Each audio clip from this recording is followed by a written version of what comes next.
All Hit Radio.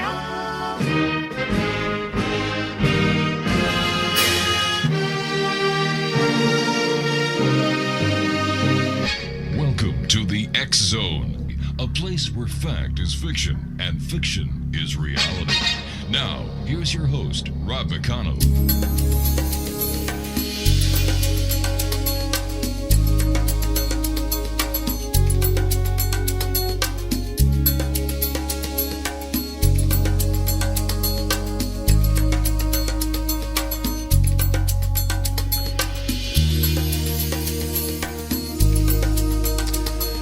Welcome back to the X Zone Radio Show. My name is Rob McConnell. We're coming to you from our broadcast center in Hamilton, Ontario, Canada. Worldwide toll-free, 800-610-7035. My email address is xzone@xzoneradiotv.com. On all social media sites, X-Zone Radio TV. And you can listen to the X-Zone 724-365 at www.xzoneradiotv.com. And I would like to welcome all the members of the worldwide audience of the Starcom Radio Network, and a special hi to Ed Till, the CEO, and the guy behind the Ed Till Show Monday through Friday from 9 a.m. until 5 p.m. at Starcom Radio Network at www.starcomradionetwork.com. Exonation, my two guests tonight are, let me see, this hour, Lesley Mitchell Clarke and Wes Roberts. They're from the beautiful city of Toronto. Guys, welcome to the X-Zone. Hey, Rob, great to hear your dulcet tones there, buddy, coming up from the hammer. Hi, Rob. Thank you. Hey, Wes. Nice having you with us. And Lesley, great talking to you. Georgina said to say hello to you. Oh, bless her heart. Isn't she just a growing concern? She, you know, she's wonderful. She is. She truly is. But here you are. You and Wes have your own radio show. You've been doing this a number of years. You talk about hypnosis for the experiencer. And Wes, you talk about abductees and experiencers. How did you two meet? Well, actually, I was in practice as a hypnotherapist, and I had already been seeing various individuals who believe that they have had abduction. I hate to use that word, really, but, you know, encounters of some sort with extraterrestrial beings of some ilk. So I was in that zone, and actually a mutual a colleague of mine, the wonderful Barb Keshen, who specializes in hypnosis for children, she actually referred Wes to me, and so we began working together as a client hypnotherapist relationship, and certainly I'm a student of Georgina's. Georgina, I became certified in past life regression, interlife regression under Georgina's tutelage. So I had adapted regression techniques specifically for working with individuals who believe they have had this kind of experience. And certainly I also studied intensively particularly the work of John Mack. Oh, yes. The late Dr. John Mack, who was, and along with Bud Hopkins, although Bud Hopkins himself was not a hypnotherapist, somebody else had to induct the people into the trance state. But so there's the beginning of not only a fascinating client and therapist relationship, but certainly we began to work on the radio show together on Contact Radio, which was about 7 years ago. So, and we're collaborating on a book right now, based actually on Wes's many experiences that we have taken from his many regression sessions. Now, Wes, let me ask you this question. The experiences you have had, are they only recallable through hypnosis, or can you recall these experiences in a conscious state? I think that's a very valid question and a very good one to answer. As a matter of fact, I ended up seeing Lesley for the first time because of a consciously recalled experience that I had in the 1980s. So I sat on it for 25 years before I decided to do something about it. And I also have maybe half a dozen other consciously recalled experiences. What was your first experience? How old were you? Where was it that took place? What did you see? What did you hear? What did you feel? Okay, well, the reason I saw Lesley was an experience in the 1980s, which turned out not to be my first experience. So my first experience, I was a child of 3 or 4, walking down the street on which I lived with a very interesting and oddly shaped person, I thought, with clothes that didn't fit properly. And we basically walked down the street and ended up in some place completely different. That one was recalled under hypnosis. Until that point, I had no idea I'd gone through anything before the 1980s. So, have you had experiences where you've actually had conscious visitations of ETs or abduction experiences? Oh, yes. I've had a handful of those, and they usually take place at night, sometimes getting to sleep, sometimes in sleep, sometimes waking up from sleep. So I had a rough ride of it up until about 5 years ago, until I made the decision to seek someone out and come to terms with this thing called an abductee, because quite honestly, I never considered that I was one of those people.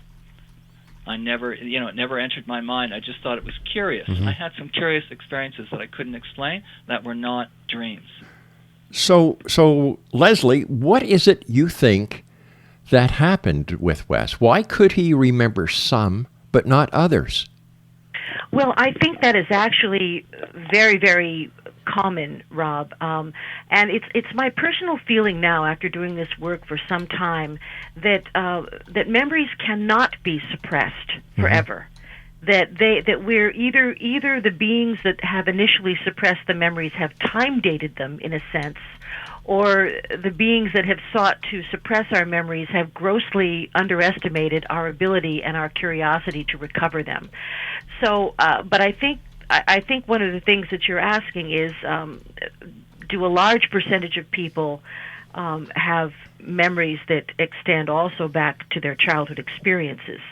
And I would say very frequently individuals who come to see me are in midlife, somewhere in midlife. That is most common. And generally they have reoccurring images that can extend to childhood but don't necessarily. So first of all, I certainly have a very complex intake that I do when people with this issue come to see me to rule out, any possible mental illness or possible trauma in the present life, that kind of thing. So when those avenues are exhausted and the person has a conscious memory or a part of a conscious memory, generally I begin in the first session by going to that experience. And inevitably, it is a kind of a tip of the iceberg situation. And generally, a person might remember the first part of an abduction experience or the returning. So it's an imperfect memory, and that is what is so disturbing to the individual, where they will finally, when they've been deemed to be mentally healthy by their medical doctors and psychiatrists, they will finally come see a specialist in regression to try and recover these memories.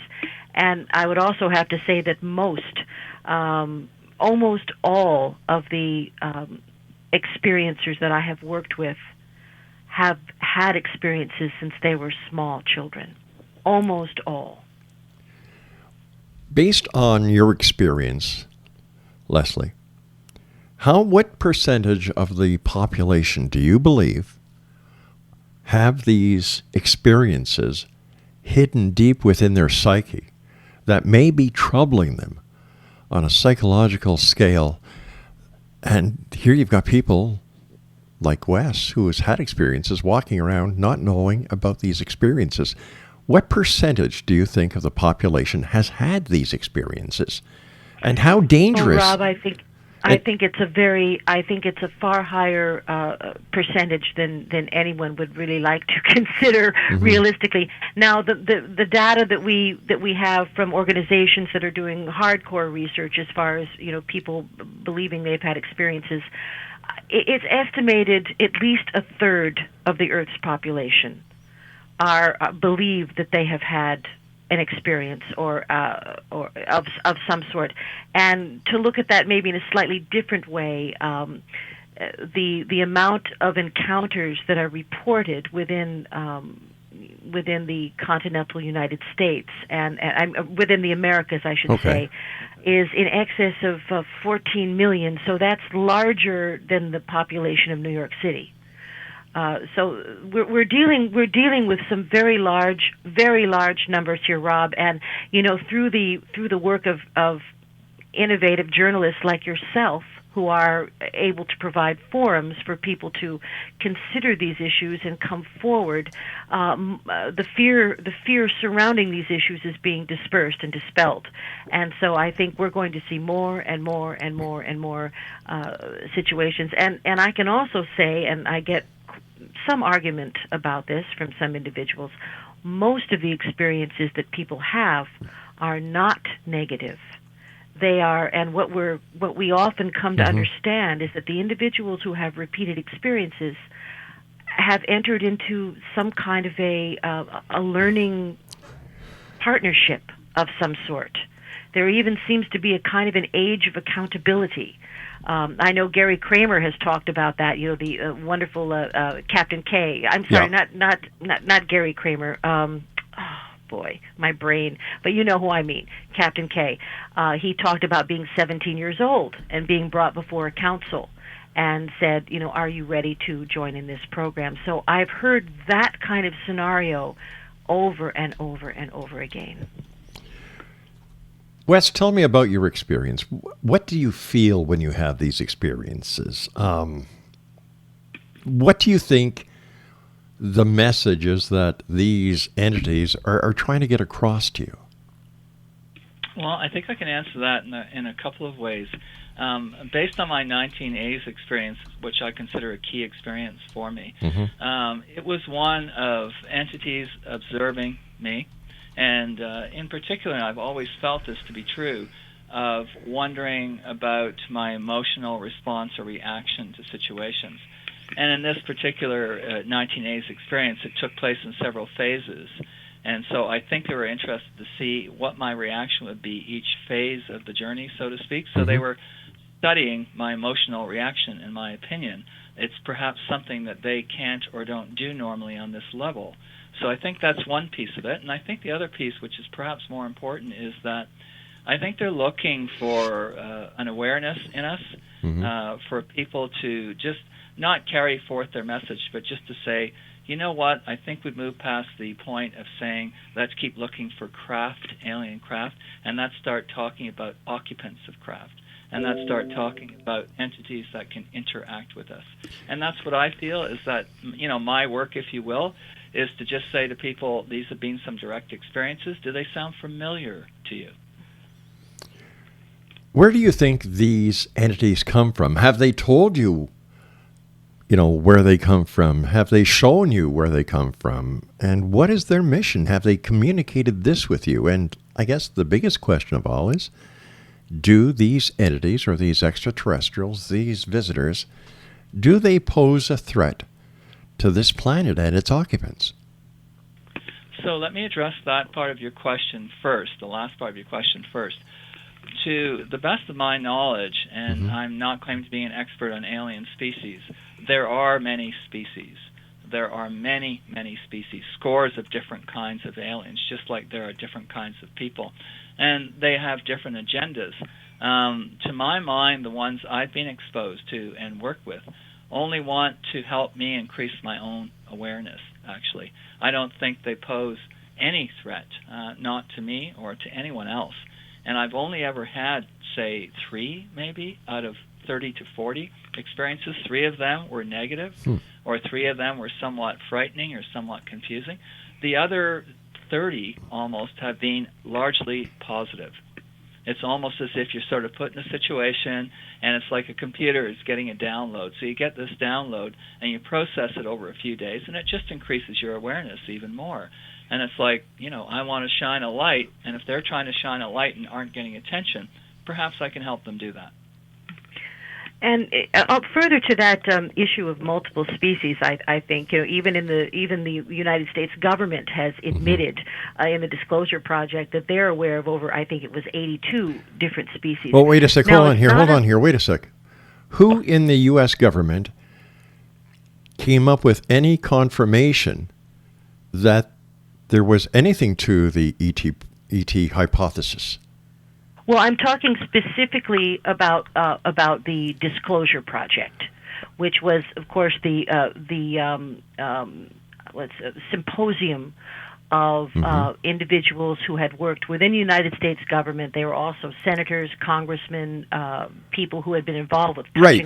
Films, But the thing is, it was not the United States government that made this comment.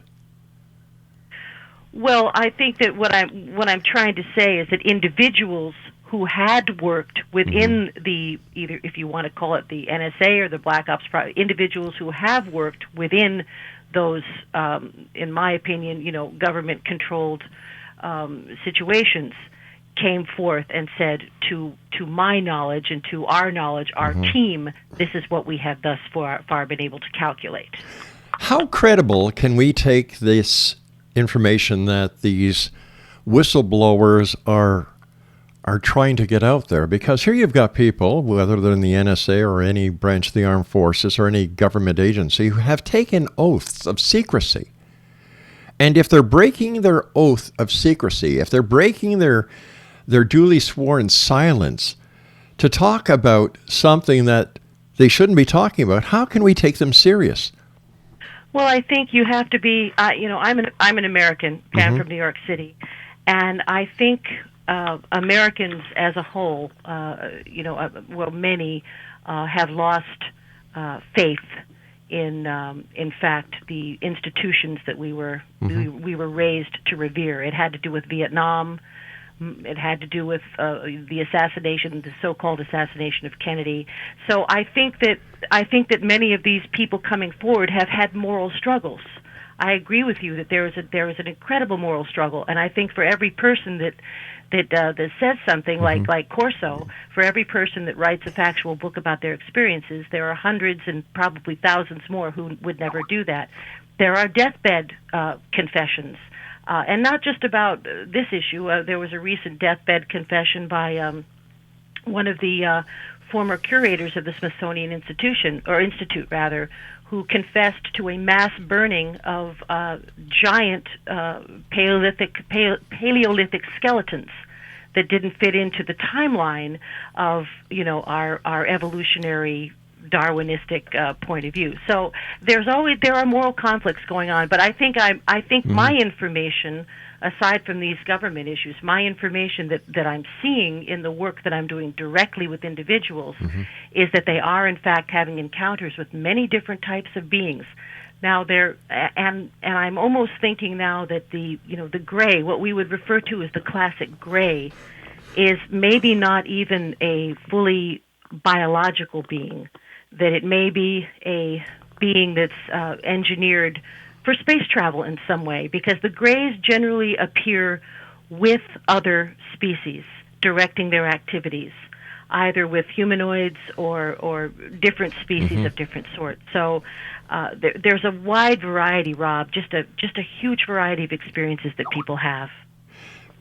Tell me, if these ETs are out there, and I've been doing this show for 24 years. I have seen no physical evidence. I've seen no trace evidence that could actually be confirmed to be from, a spaceship of any kind.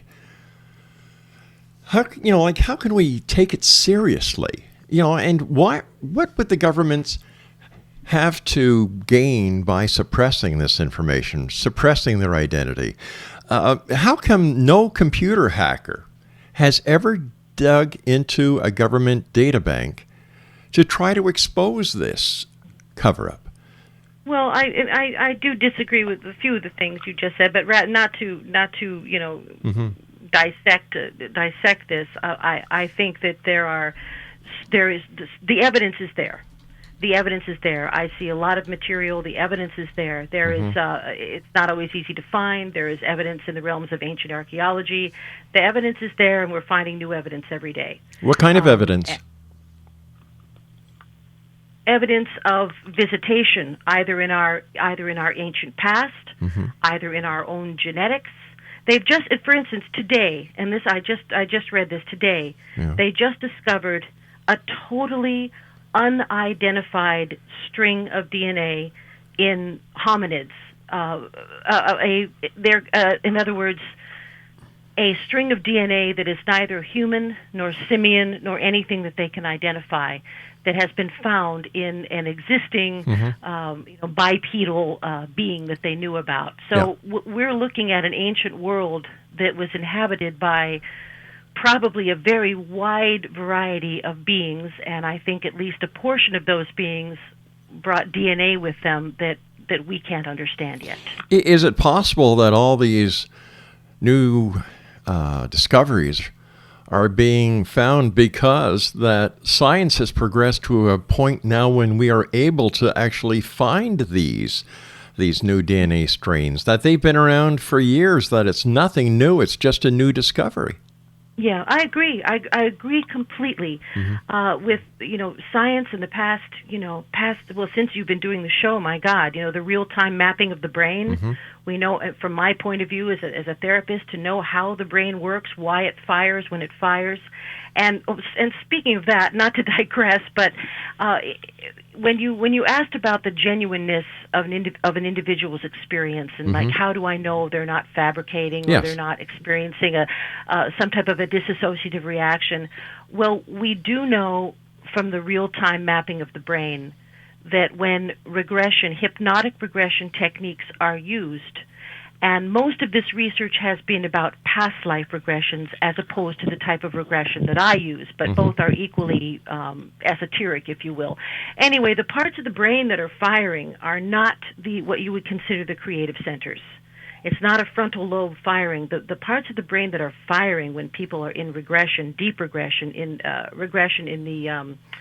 in the deep states of hypnosis, it's the deep memory centers, the amygdala, the ancient parts of the brain. That's what's firing, and that's where the mystery lies, Rob. We know that what is going on in regression is not a creative, fabricated process. All right, we know it's coming from somewhere. Okay. Georgina was telling us that hypnosis has been around since the beginning of World War I. Am I correct? Well, hypnosis, but maybe not in the form that you might recognize it, has been around since the ancient Egyptians and Greeks and before. The Greeks had what they called sleep temples. They had complete clinics, if you will, that were devoted to the use of hypnotherapy. So I think Georgina is talking about in the modern era. I see. Certainly she is correct. And then later Ericksonian hypnosis, and yes. So it was more or less, I suppose, rediscovered. And Sigmund Freud himself was one of the main people that brought it to light as a modality. By the way, I've been told by one of my researchers that the ununderstandable DNA comes from a Nature magazine article in 2010 about a previously unknown hominid human and the species. And the article was actually on December the 24th, 2010. So here we are. I said I read it today. Yeah. I didn't say when it was when it came, but that's recent enough for me. Well, yeah, 5 years is a long time in science, I guess. So tell me, have you had a UFO experience? Have you, Lesley, been abducted by aliens? I had a very profound experience myself when I was about 16, 17 years old. And I do write about it in great detail in our forthcoming book, which is called Intersection. But the gist of it was that it was incredibly unpleasant. It was one of these classic abduction scenarios involving greys and other beings, and it happened in a very isolated part of the United States called the Black Hills, which is in South Dakota, which is an area. It's a sacred area to the Lakota Sioux. It's Pahasapa, and generally the Native American sacred areas have a lot of activity, and so does this area. So yes, I was awakened by my room being illuminated with a very strange light, and I felt a vibration, almost earthquake-like, but more like a sonic vibration, more like 10-cycle sound, if you will. And then there's a blackout until the next morning, and this is a campground, and I'm going up the hill to the bathhouse, to the washroom, and I have blood dripping down my leg. And this was not a normal experience. In other words, there was no explanation in particular as to why this would have happened. But I have since recovered some of these memories, and in my case, these experiences didn't go back to childhood. It was kind of more of a wrong place, wrong time situation, not unlike the Betty and Barney Hill experience. So were you physically abused by these ETs? I wouldn't call it abuse, but there was an examination, but it wasn't. I don't have any memory of any kind of implements or things of that nature. But obviously something happened. Yeah. I have not, frankly, explored the entire experience at this point. Why not? If here you are, this is what you do. You explore encounters. Well, that's true, but with blood going down your leg, it kind of makes me want to know. Well, here, let me ask you: did you go to a doctor to see what happened? Oh, absolutely. And what did the doctor say? Well, as I said, I do write about this. I have written about this, Rob, in great detail in our book, which will be out during this year. But it's a lot of it is very, very personal and very very traumatic, particularly because of my age, and I have to reveal certain details about other people too. So I will be happy to talk about this again, once the book comes out. But suffice it to say, I certainly did see a doctor. There certainly were issues, and that was a very real experience. But before we go off the air, one thing I do want to say is, for myself as a therapist, as a hypnotherapist, my concern for the people who come to see me is not necessarily whether an abduction event or an encounter, or whatever you wish to call it, occurred in our 3D dense physical plane. The issue is that the people who come to me are experiencing a very specific type of post-traumatic stress disorder. And my job as a therapist is to relieve the fear surrounding these events, and to go and to find the events and relieve the fear one by one by one by one, if that's what's required, and to empower the individual and to let them sleep. These people, I don't mean to speak in generalizations, but they have a lot of issues. Sure they do. Invariably, insomnia is a huge thing. They're afraid to sleep, or they get bothered when they sleep. And it might also surprise you, Rob, that most of the people who come to see me are what you would call very upstanding citizens, professional citizens, educators, attorneys, on and on and on. Those are mainly the people who I work with, because those are the people who've contacted me. Well said. Listen, you and I have to take a commercial break. We'll be back on the other side of this break. Exo Nation, our guests this hour are experiencer Wes Roberts and hypnotherapist Lesley Mitchell Clarke. And we'll be back on the other side of this commercial break as the Exxon continues right here from our broadcast center in Hamilton, Ontario, Canada, and heard around the world on the Starcom Radio Network. My name is Rob McConnell. Don't go away.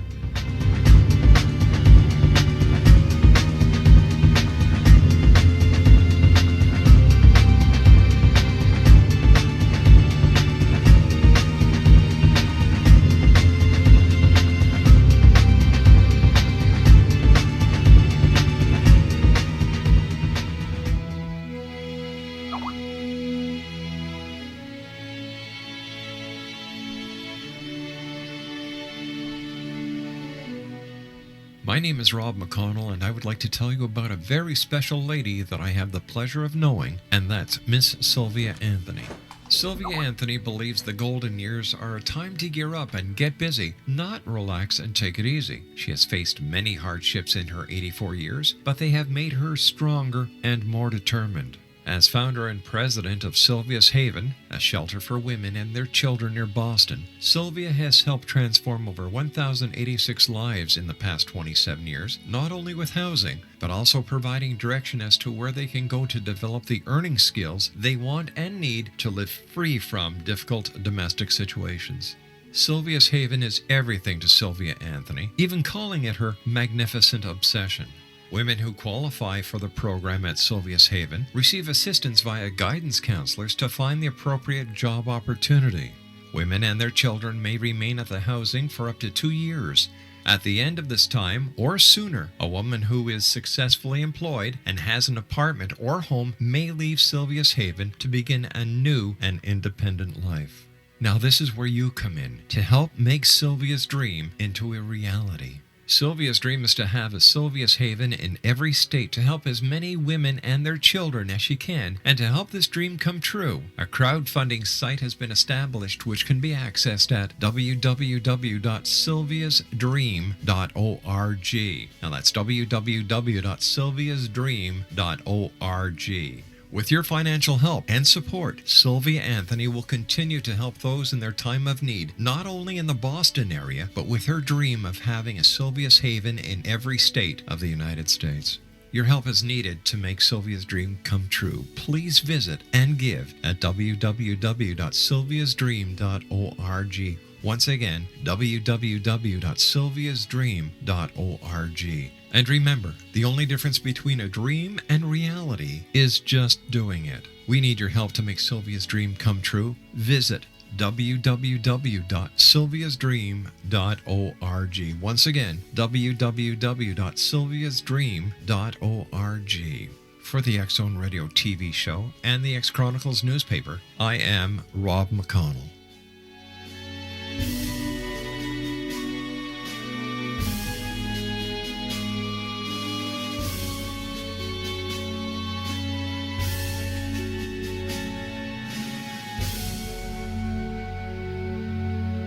Little children aren't the only ones afraid of the dark. Millions of soldiers return from war zones with PTSD, anger, frustration, fear, and loneliness, much of which surfaces during the darkness of the night. You have the chance to change the lives of these American heroes. Songs and Stories for Soldiers.us provides free MP3 players for these men and women. With a list of 3 million songs in 16 different styles, 100,000 audiobooks, and 30,000 old-time radio programs, every veteran can find something to soothe and comfort them at no cost. All our players contain an 8-hour audio program designed to help veterans fall asleep. With 1,500 plus vets now participating, it's our goal to deliver 10,000 audio players this year. Go to our website at songsandstoriesforsoldiers.us. Help us help a veteran make it through the night. The Alien Cosmic Expo will be held in Brantford, Ontario, June 26, 27, 28, and will feature 24 internationally acclaimed experts and researchers of UFOs, crop circles, alien abductions, and much more in this 3-day 2015 summer Canadian event.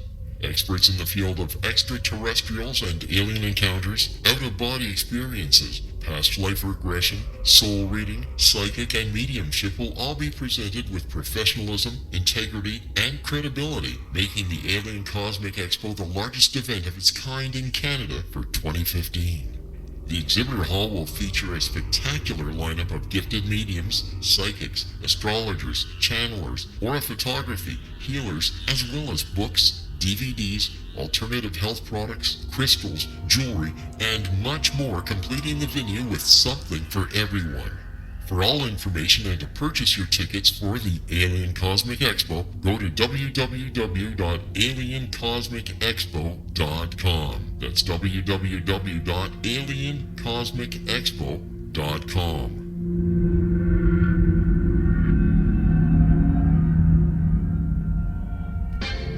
I'm Rob McConnell, and welcome to the X Zone, a place where people dare to believe and dare to be heard. Today on the X Zone, contacting the dead by phone.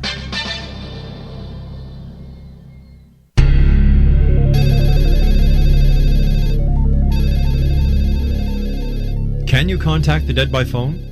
Thomas Edison kept his machines secret until they were patented, so little is known about what he may have planned but never completed. However, in 1941, a blueprint was found in New York for a telephone to contact the dead, and this was allegedly to have been Edison's plan. It may have well been a fraud. However, in any case, a model was made from the design, but unfortunately, it didn't work. Contacting the dead, fact or fiction, the quest continues in the X-Zone.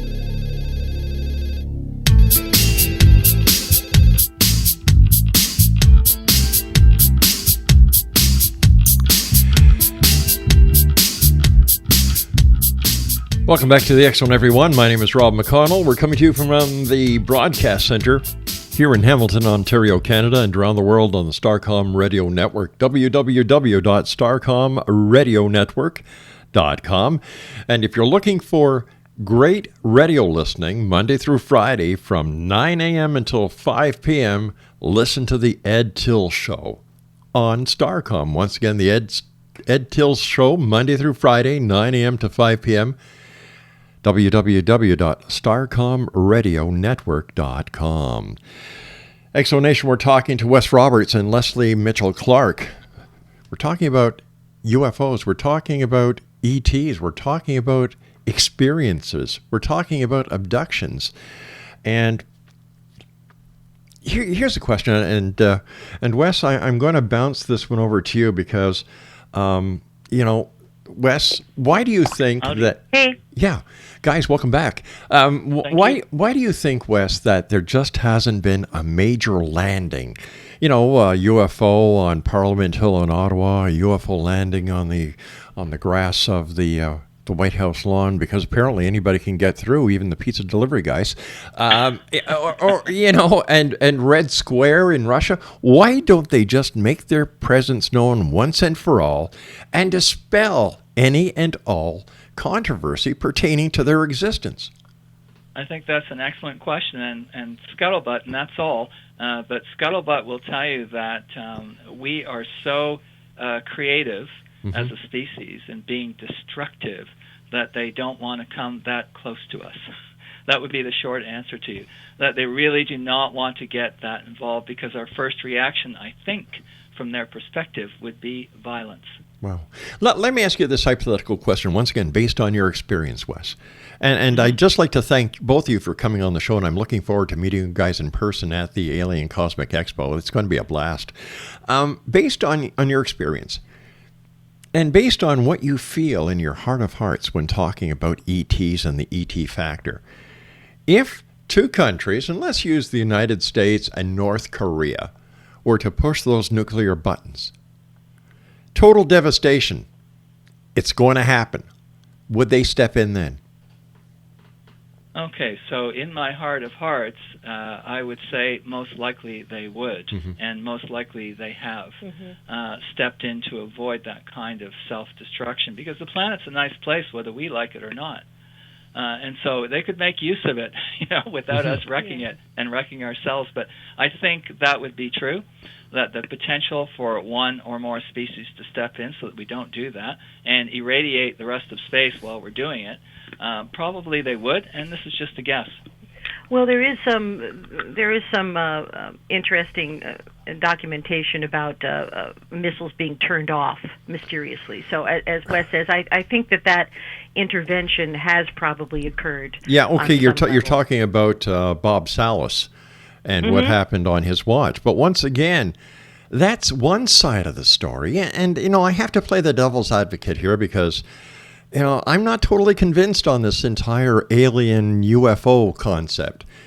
Because here you've got Bob Salas, who was a member of the United States Air Force. He was downstairs in the missile silos. He knew what happened down there.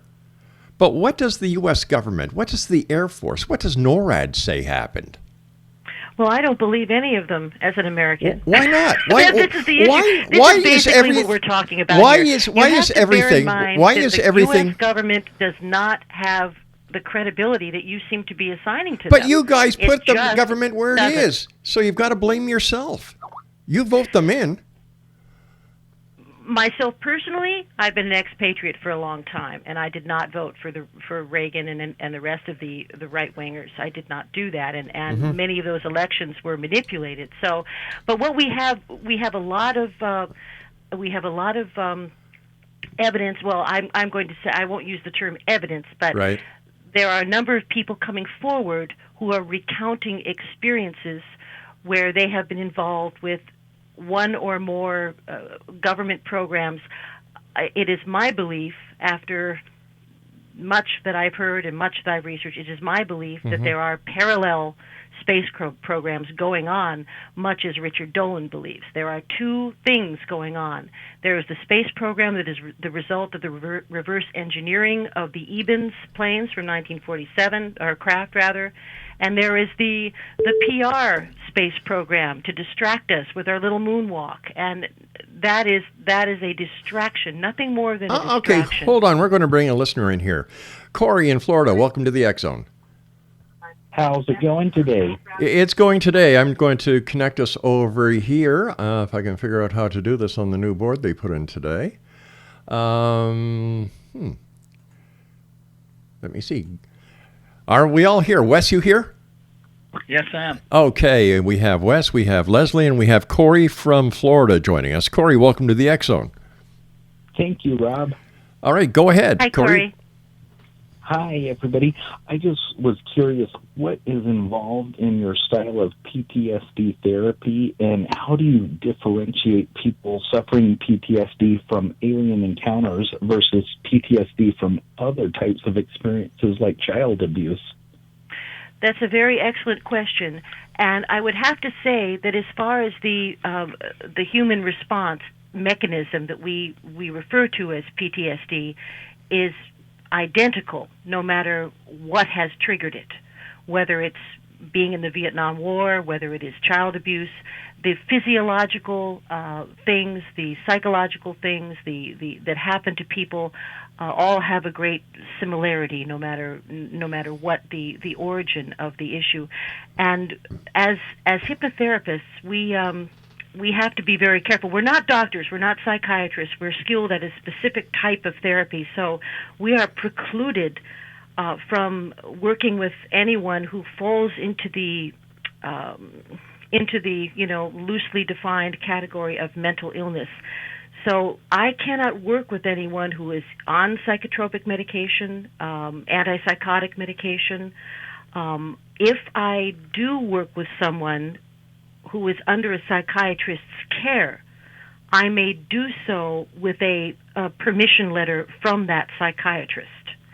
So that does happen, but I would say the real delineating factor here is once I get the person into hypnosis, we go first of all to the origin of their problems, and the origin of their problems could very well be sexual assault, abuse that has been disguised in their conscious mind as some type of other event. So I look for what's really going on with an open mind. And I rarely think first, well, this has to be an abduction experience. As I said, I think earlier in the show, I do my very best, very, very best to rule out any other possibility. Sleep paralysis. I do my best to rule out any of those other options. And then hopefully it's like Occam's razor. Once you eliminate all the things that it can't be, it is what it is. Corey, you're in Florida, and you've been listening for a while. Obviously, you decided to call in. What is your take on the ET UFO thing? Do you think the government of the United States is actually suppressing this information, or do you think that it's nothing? It's a little hard for me to take, especially because, like you mentioned earlier in the show, computer hackers, they've uncovered all sorts of information, including username and passwords, credit card information, and all of that. But in all these years of computer hacking and trying to attack the government databases of the world, they haven't been able to encounter anything solid. but at the same time, I like to keep an open mind, and I really appreciate the guest responses here. I'm just wondering, do people come to you guys specifically for alien-related PTSD encounters, or are you general practitioners? I do all sorts of hypnotherapy. It's a healing technique. So I also have a whole set of protocols I use for performing artists. I work in pain management. I even do things like helping people to quit smoking or achieve a healthy weight or heal or insomnia. So you name it, I deal with it. So a percentage, I'd say about half of my practice involves experiencers. The other half is therapeutic hypnosis for any kind of thing that you could possibly imagine. Very nice. I really appreciate it, guys. All right, Corey, thanks very much for calling. Much. Thank you. Bye-bye now. Exonation, if you'd like to give us a call and speak to Corey or speak to our... The call cannot be transferred. Oops. Oh, geez, where are we here? What's going on here? Who do we have here? All right, there we are. You still got us. You still got us, Rob. Well, I'm glad I've got you. I'm glad I've got you because I was afraid I cut you off. No, we're here. Listen, we've got about, let me see, 13 minutes left. Let's talk about what's going to happen on June 26, 27, 28 in Brantford, Ontario.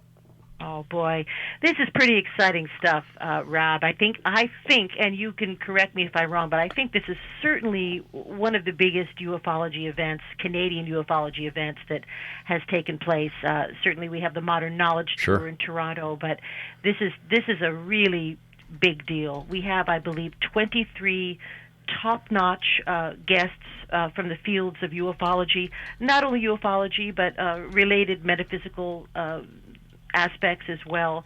But we have the great Stanton Friedman, a guy that I'm sure you probably love. He's Mr. Right Brain. Stanton Friedman will be there with his "Just the Facts, ma'am" type deal. And we have go ahead, Wes, jump in there. We've got a crop circle expert coming Patty in. Greer. Patty Greer. An astronauts person coming in. We've Jason got, Martell. Hypnotherapist coming in. Yeah. Yes, absolutely. We've got the two of us that will be doing a presentation as well. Excellent. An array of guests, actually. Paul Hellyer, former Defense Minister of Canada. Also and, the Deputy Prime Minister of Canada. That's right. Yeah. So it's going to be the idea of the wonderful gals that and Guy Les Such of MUFON Brantford, by the way, I should say this is his baby. He's the founder of this entire concept, and then colleagues of mine, Heather Masters and Joanne Eady, have made it a reality, and we conferred, and they were able to acquire some wonderful guests. So there are going to be, of course, obviously, presentations by these wonderful guests. We do have also some free events. We have a meet and greet on the Friday morning with all of the speakers. We have an exhibition hall with all kinds of things going on. So, and I believe you can even, it's not a big costly thing. You can get a day rate. You don't have to buy a whole weekend pass. But I think it's going to be absolutely fantastic, Rob, and I'm hoping that we'll be able to continue it on an annual basis. Excellent. Let me ask you one more question here, Wes. How do you deal with skepticism?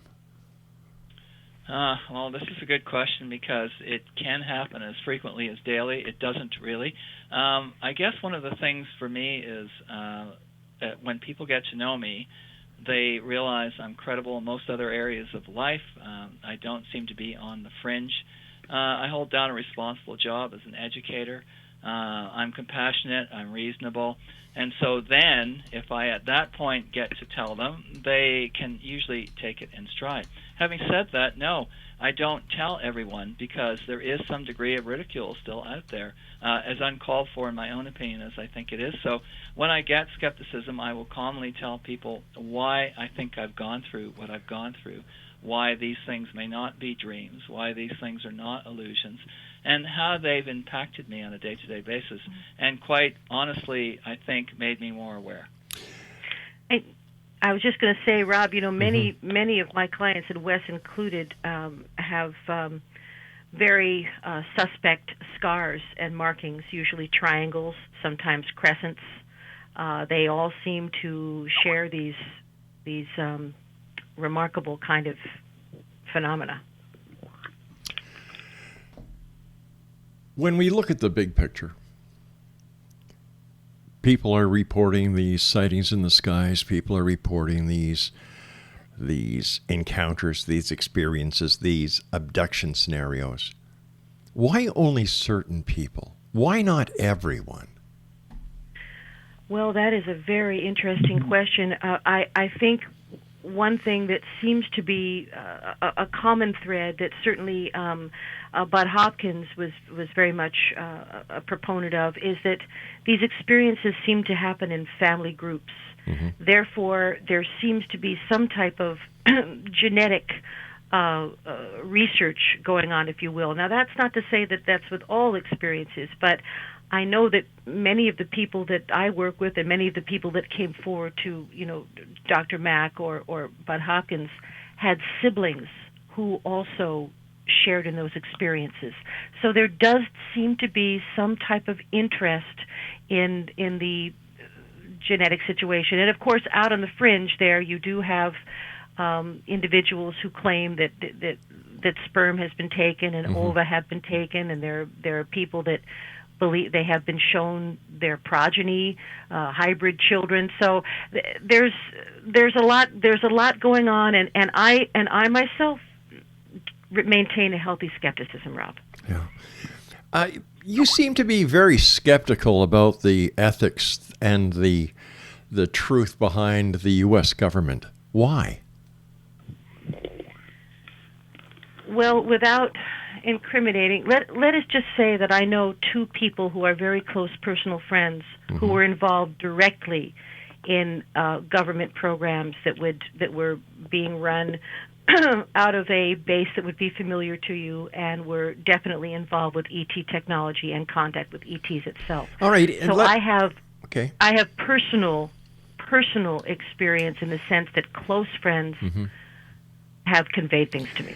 If there is reverse engineering going on, why are we still using the propulsion systems that we're using to go to Mars, to explore the solar system? It doesn't make sense. It's the fake. It's the distraction. It's the fake space program. But who's causing the distraction? If you look at the work of Len Kasten or Andrew mm-hmm. Basiago, I think it's highly probable that we have military bases both on Mars and the Moon, and perhaps even elsewhere. We have a real space program that is the result of reverse engineering from the Roswell crash, and we have the pretend space program, which is a huge distraction, which keeps us in a servile position. But wait a sec. That's a hypothesis. Well, there are a lot of people who share that. But not the majority. But not the majority of people. This is just it. Well, it's a very small group that believe the governments of the world are suppressing this information, that we've been to Mars, we have bases on Mars, we've got bases on the Moon, that all this reverse engineering is from an alleged crash going back to 1947. Not one, but at any rate, I think there are far more people who are beginning to accept that type of reality than you would probably imagine, Rob. I don't know. The question is, why? Why the suppression? Well, I would say follow the money, just like the big detectives, just like Sam Spade. Follow the money. It's all about the military-industrial complex. It's all about a class system. Follow the money. That's the whole thing. Greed. Human greed. Human greed or human survival? Human greed. Human greed. Okay, let me ask you another question. If these ETs are out there, and if if they have been monitoring us for all these years, and if they don't want to get involved with us, why do they continue to watch? Well, as Wes stated, I think they're including Betty and Barney Hill. A lot of experiencers have been shown a lot of information about concern for the environment. I think that we may be far more interdependent with other civilizations, other planets than we would ever suspect. I think we're probably exuding a lot of pollution, interdimensional pollution. So I think there is that aspect again where they would turn off a nuke if they could, that type of thing. And I also think it's very possible that there is a Gene Roddenberry-like prime directive where evolved beings are not really, it's not really kosher for them to become directly involved with us. It's like raising your children. You want to guide, but you don't want to step in and do it for them. How much longer do you think they're going to guide before they actually step in? I think that probably within our lifetime we're going to see some amazing changes. I think that there will be enough people on the planet that will be aware that we will have the firm evidence that you're looking for. All right, we've got to say so long for tonight. Wes, thank you very much. And Lesley, great talking to you. I love talking to you. I love your comebacks. Let our listeners know how they can get a hold of you guys. Oh, thank you, Rob. Well, you can always reach us through our Facebook page, Contact Radio, and certainly if you're interested in hypnotic regression, you can reach me through the Ontario Hypnosis Center here in Toronto. And Wes, you have a personal email you can give them? Yeah, surely. contact.producer@gmail.com. All right, guys. All right. Thank you, Rob. Hey, great talking to you. Take care. We'll see you on June 26, 27, 28 at the Alien Cosmic Expo, Brantford, Ontario. Visit their website, www.aliencosmicexpo.com. Thanks, Rob. Hey, Thank you, great Rob. talking to you both. Take care of yourselves now. Okay. All right. See you in Brantford. Okay. Good night now. All right. Okay, Exo Nation, we'll be back on the other side of this commercial break as we continue here in the X Zone from our broadcast center in Hamilton, Ontario, Canada. The X Zone, a place where people dare to believe and dare to be heard Monday through Friday from 10 p.m. Eastern until 2 a.m. Eastern. And now on Starcom Radio Network from 8 p.m., that's right, until 11 p.m. Monday through Friday. We'll get this straight yet. I'll be back on the other side of this break. Don't go away.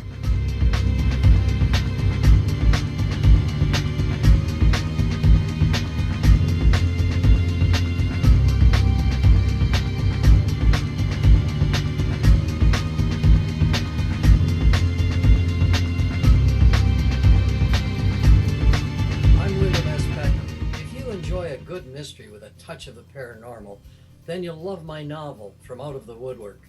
It's the story of a young Toronto contractor, Sean Kennedy, who buys derelict homes, guts them, and turns them into multifamily dwellings.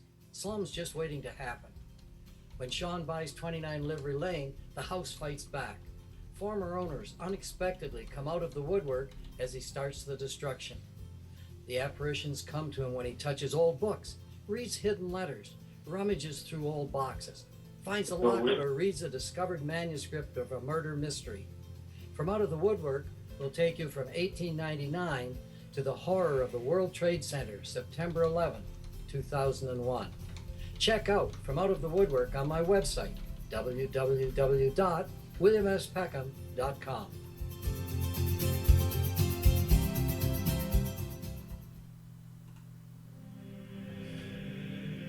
Rob McConnell here, presenting an overview for Nicholas Paul Jennings, author of a fascinating book, Amen. It presents facts revealed by Egyptologists, facts that enable us to understand why Amen is the beginning of creation of God. It provides recommendations for religious leaders of the major religions to unify their beliefs and teach the Word of God. Love one another. Amen informs people how mankind conceived God. It was the Egyptians that developed the concepts of a soul, a hereafter, and Son of God. And finally, after the worship of many gods, they conceived the belief in one universal God, the maker of all there is. For more information, visit www.futureofgodamen.com. That's www.futureofgodamen.com.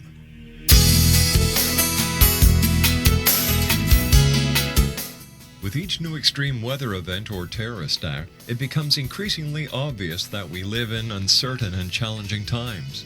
We all buy car insurance. Why not collapse and catastrophe insurance?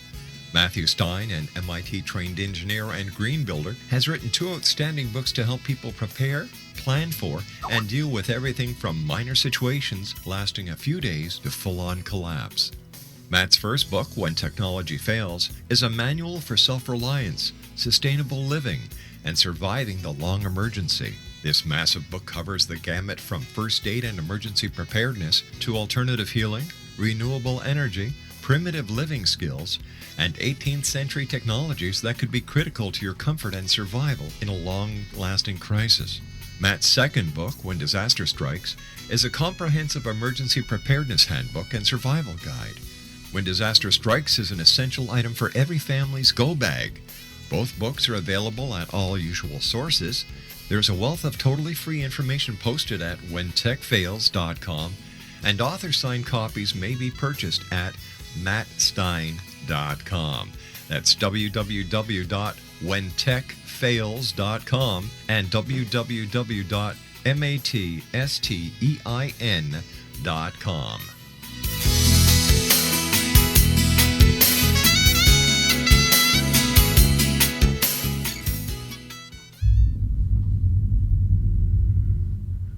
The Alien Cosmic Expo will be held in Brantford, Ontario, June 26, 27, 28, and will feature 24 internationally acclaimed experts and researchers of UFOs, crop circles, alien abductions, and much more in this 3-day 2015 summer Canadian event. Experts in the field of extraterrestrials and alien encounters, out-of-body experiences, past life regression, soul reading, psychic, and mediumship will all be presented with professionalism, integrity, and credibility, making the Alien Cosmic Expo the largest event of its kind in Canada for 2015. The exhibitor hall will feature a spectacular lineup of gifted mediums, psychics, astrologers, channelers, aura photography, healers, as well as books, DVDs, alternative health products, crystals, jewelry, and much more, completing the venue with something for everyone. For all information and to purchase your tickets for the Alien Cosmic Expo, go to www.aliencosmicexpo.com. That's www.aliencosmicexpo.com.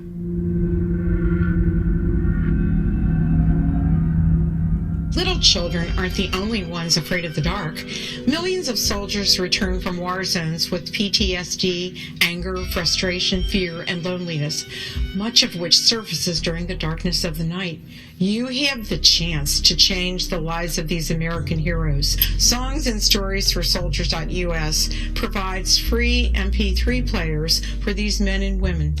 With a list of 3 million songs in 16 different styles, 100,000 audiobooks, and 30,000 old-time radio programs, every veteran can find something to soothe and comfort them at no cost. All our players contain an 8-hour audio program designed to help veterans fall asleep. With 1,500 plus that's now participating, it's our goal to deliver 10,000 audio players this year. Go to our website at songsandstoriesforsoldiers.us. Help us help a veteran make it through the night.